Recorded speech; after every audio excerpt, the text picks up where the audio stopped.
Alright everyone, Trump is engaged in a little bit more 4D chess that, again, as always with his foreign policy, nobody else seems to fully understand. With regards to North Korea, and I hope that this maneuver works. It worked the last time. There's no reason that it shouldn't have some reasonable success. That is that he's come out and he said, okay, the new wave of sanctions that we were going to put on North Korea, I'm going to do away with them because I like Kim Jong-un. Like literally saying, like, in a friendly or familial sense. This is an excellent move. This is the negotiator-in-chief that we hired on foreign policy. Here's why. North Korea for the last few weeks is sort of, in the wake of the Hanoi summit that sort of fell through, had done exactly what I said they would do. They pulled back and said basically, like, the U.S. is making crazy demands, we can't deal with this. Then said, well, you know, at the same time, look, we're trying to be good here, you know, we still want to negotiate and stuff. Then they softened. And now they're pulling back again. This is an attempt by the North Koreans to assert hegemony in the negotiating proceedings. Negotiations can't go forth if the North Koreans refuse to bend at all.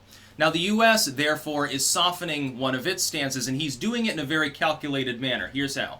Number one, the sanctions were not primordially his idea. They were suggested by Congress, by the military, by these other people. So he has deniability. I mean, he's involved. He would have been signing off on them and so forth, gave consent for that to go forward, but now is deciding to pull back. By establishing a more interpersonal latitude with regards to his relationship with this foreign head of state, in Korean culture it would be considered very, very bad if Kim Jong-un didn't at least say some nice words about Trump in response to this. It would be considered disrespectful. It would be considered dishonorable, to tell the truth. That plays a role in politicking with Kim Jong-un more than most. If he looks dishonorable to his own people or to his military or something, people might start talking about rebellion. So he's in a vulnerable position and people don't even realize it. They think that this is somehow some major failure. Oh my God, Trump is appeasing a dictator. Look, he's not giving them anything measurable. He's scaling back sanctions that already aren't there. They obviously are feeling enough pressure under existing sanctions to want to talk to the U.S. Most of the progress has been between the DPRK and Republic of Korea. Not between the U.S. and North Korea. We've had a couple of summits, they've shaken hands and stuff. It's historic, but ultimately it's largely symbolic. But that pressure, the positive diplomatic pressure and the negative pressure of the possibility of more sanctions or military reprisal or something, has gotten North and South Korea to negotiate. That's ultimately the goal.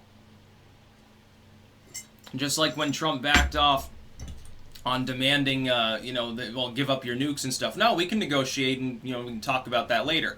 That's what you have to do. Sweeten the deal a little bit. North Korea and the United States have been technically at war with one another since the middle of the 1950s. It's going to take a little bit more than a year of informal summits with Pompeo going over a couple times and some good feelings and planting a tree at the border of the DMZ. That's well and good. It helps to heal things, but that's just the foundation. You have to have, in order to deal with Kim Jong-un of all people, you're going to have a more friendly foundation to build actual policy on. And the worst thing is people that assume that past failures are indicative of future failures. They say, well, it won't work, it's just going to be, appeasement stuff. Kim Jong-un will turn around and take advantage. We've still got historic levels of sanctions on them right now. Trump is just scaling back on additional ones because he's saying, well, he's basically extending his hand saying, have another summit with me. Continue parlaying with me. No, don't go, back to what you were doing before. You might not like the end result. Another reason why this might work. I think that the North Korean leadership is worried that Trump wouldn't be reelected, but with the Mueller probe now literally ending as of yesterday, with one less dark shadow hanging over the Trump administration, his approval probably rises. He'll get his muster back up a little bit. He will have more latitude in international negotiations. Because the people that opposed him all the time, the people that want basically a nuclear war there, or they want an invasion of Iran or something like that, or an increase in the Cold War frigidness with Russia or something, those people have relatively less power as Trump ascends. As his approval goes up, he gains more of a mandate. Especially at this point in his, presidency, we're going into the more hot mode of the 2020 election. Things are starting to form on the Democratic side. He's getting a better idea of what the field is going to end up finally looking like as they go into the debates, the first states voting, people start dropping out. He's going to have a more defined view of who his opponent will be. It'll probably be Biden or Sanders. I think he would prefer Sanders, contrary to popular myth. Kim Jong-un, therefore, will be looking at that. And trust me, he'll have people analyzing the U.S. election. And that'll inform some of North Korea's foreign policy and maneuvering towards the United States. The other thing is the ROK. South Korea has been making steady progress. They've been still removing mines and border posts and artillery and all these things at the DMZ. They've been repatriating remains. It's obvious that the conflict has become vestigial. It's become, in the political realm, not just in North Korea. We often look at that and we say, well, they use like the Great War and the DMZ and all this military imagery. They use it as propaganda, of course. But so does South Korea.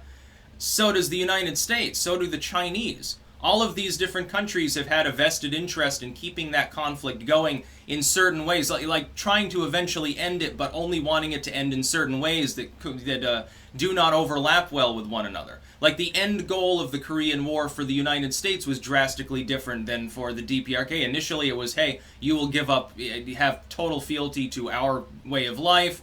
The Republic of Korea will be the acting government. You will have no representation. Theirs was Juche for the whole peninsula. We will rule, develop nukes. We will, communism for everyone.